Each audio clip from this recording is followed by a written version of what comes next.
இன்றைய வசனம் தியானத்தின் தலைப்பு. இந்த பொக்கிஷத்தை மண்பாண்டங்களில் பெற்றிருக்கிறோம். 2 கொரிந்தியர் 4ஆம் அதிகாரம் 7ஆம் வசனம். இந்த பொக்கிஷத்தை மண்பாண்டங்களில் பெற்றிருக்கிறோம். பவுல் தன்னுடைய அனுபவத்தை இவ்வாறு கூறியிருக்கிறார். நாமும் இந்த பொக்கிஷத்தை பெற்றிருக்கிறோம். மண்பாண்டம் என்று கூறுவது நம்மை குறிக்கிறது. ஆதியாகமம் 2ஆம் அதிகாரம் 7வது வசனத்தில் மனுஷனை பூமியின் மண்ணினாலே ஆண்டவர் உருவாக்கினார் என்று பார்க்கிறோம். நம் பொக்கிஷம் என்பது இந்த அதிகாரத்தில் 4ஆம் வசனத்தில் குறிப்பிடப்பட்டுள்ளபடி கிறிஸ்துவின் மகிமையான சுவிசேஷத்தின் ஒளி என்று பார்க்கிறோம்.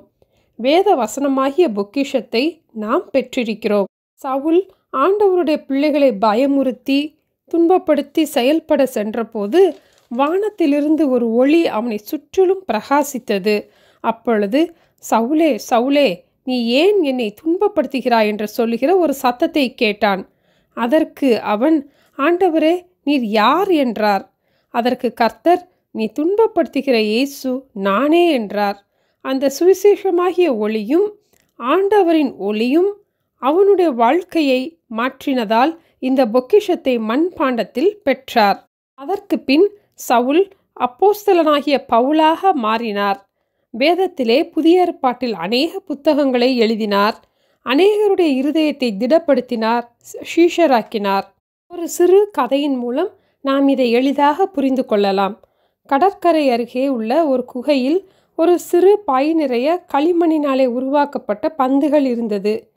அந்த கடற்கரை அருகே யாரும் இல்லாததால் ஒவ்வொரு பந்தாக எடுத்து தண்ணீருக்குள் விளையாட்டாக தூக்கி போட்டு கொண்டிருந்தார். ஒரு பந்து அருகிலுள்ள பாறையில் பட்டு உடைந்தது. உள்ளே விலையேறின ஒரு கல் இருந்தது. கையில் மீதி இருந்த ஒரே ஒரு களிமண் உருண்டையை எடுத்து உடைத்து பார்த்தபோது அதிலும் ஒரு விலையேறப்பெற்ற கல் இருந்தது. எல்லா கற்களையும் எரிந்து விட்டேனே, கையில் இருந்த கல்லை பார்த்து இந்த பொக்கிஷத்தின் மதிப்பை உணராமல் போனேனே, எல்லாமே களிமண் என்று நினைத்தேனே என்று வருந்தினார். நாமும் அநேக நேரங்களில் நம் வாழ்வின் மதிப்பை உணராமல் இருக்கிறோம். இந்த வசனத்தை தியானிக்கிற நம்மிடத்திலே இந்த பொக்கிஷம் உண்டு. இந்த பொக்கிஷத்தை நாம் மண்பாண்டங்களிலே பெற்றிருக்கிறோம்.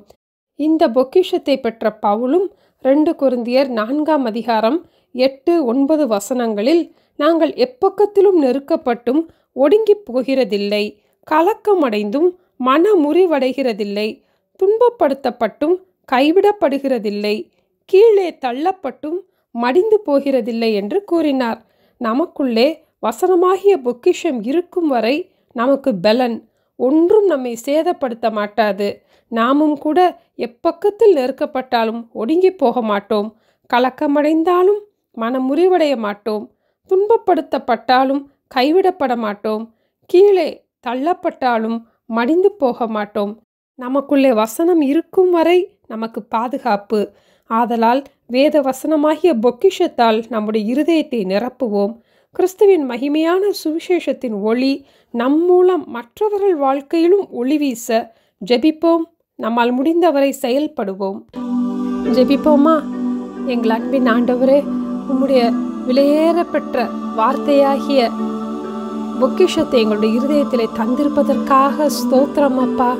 எந்த சூழ்நிலையிலும் நாங்கள் சேதமடையாதபடிக்கு எங்களுக்கு பாதுகாப்பாக தந்திருக்கிற உங்கள் வேத வசனங்களுக்காக ஸ்தோத்திரம் அப்பா.